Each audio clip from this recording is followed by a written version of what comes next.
Hi friends, ఈరోజు అయితే ఆలు మసాలా కర్రీ చేస్తున్నాను. ఎలా చేయాలి ఏంటి మొత్తం చూపిస్తాను. ఫస్ట్ వచ్చేసి గ్యాస్ మీద ఇటువంటి పాన్ పెట్టుకోండి. పాన్ పెట్టుకుని గ్యాస్ వెలిగించుకుని పాన్ వేడెక్కాక నూనె వేసుకోండి. నూనె వేడెక్కాక దాంట్లో పోపు గింజలు వేసుకుందాం.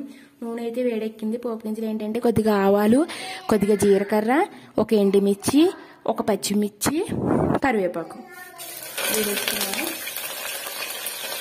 మంచిగా అది ఫ్రై చేసుకుందాం అనమాట. ఒక 2 minutes.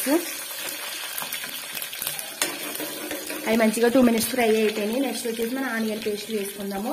ఆనియన్ పేస్ట్ లో వచ్చేసి నేను ఆనియన్ పేస్ట్ పట్టినప్పుడే కొద్దిగా అల్లం ముక్క, కొద్దిగా వెల్లుల్లి కూడా వేసాను. వేసి మొత్తం ఒకేసారి పేస్ట్ చేశాను అనమాట. కావాలంటే అల్లం వెల్లుల్లి పేస్ట్ ఉంటే అల్లం వెల్లుల్లి పేస్ట్ కూడా వేసుకోండి. మొత్తం అల్లం వెల్లుల్లి పేస్ట్ వేసుకున్నాక అది ఫ్రై అయ్యాక అప్పుడు ఆనియన్ పేస్ట్ వేసుకోండి. విడి వేసుకునే పని అయితే అల్లం వెల్లుల్లి పేస్ట్ అయితే నేను వేసేసాను.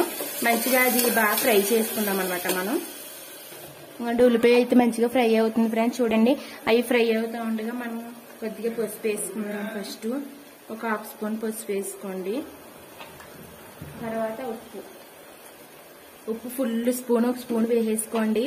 నెక్స్ట్ మనకు సరిపోతే కనుక అప్పుడు మళ్ళీ లాస్ట్ మనం చూసుకుని ఎసరు వేసాక చూసుకుని మళ్ళీ వేసుకుందాము. నెక్స్ట్ వచ్చేసి కారం మనకు తగినంత వేసుకోండి. నేనైతే స్పూన్ వేసుకున్నాను. ఒక స్పూన్ ఫుల్ వేసుకోండి. వేసుకుని మంచిగా కలుపుకోండి.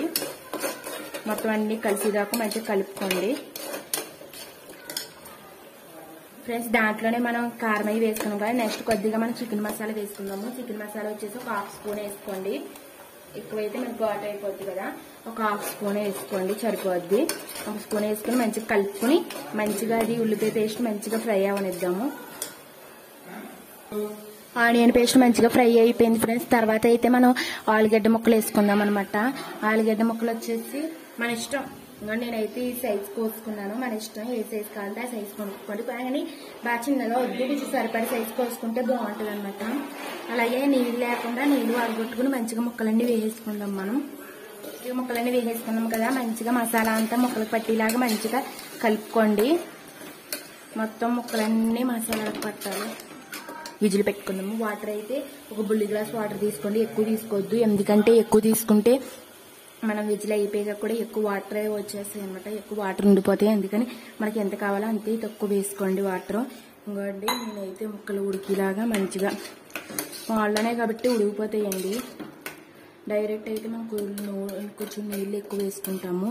డైరెక్ట్ అది ఇంకా బాగున్నాయి కాబట్టి అన్ని అవసరం ఉండదు. ఇది మూత పెట్టేసుకుందాము. విజిల్ మూత పెట్టేసుకుని విజిల్స్ వచ్చేసి ఒక 2 విజిల్స్ వస్తే చాలండి, ఎక్కువ వద్దు. ఆఫ్ చేసేసుకుందాము. వేడి తగ్గాక మూత తీసి చూసుకుందాం. బాగుందా? ఇదిగండి, మనం ఎక్కువ వాటర్ పోయలేదు కాబట్టి గొజ్జు టైప్, గ్రేవీ టైప్ వచ్చింది. ఎక్కువ వాటర్ పోసుకుంటే బాగా నీళ్ళ కింద వచ్చేస్తుంది, బాగోదు. వాటర్ ఎక్కువ పోసుకోలేదు కాబట్టి గ్రేవీ టైప్ బాగుంది అనమాట. ముక్క కూడా చూద్దాం మనం. ఇదిగోండి, మెత్తగా ఉడికిపోయింది ముక్క.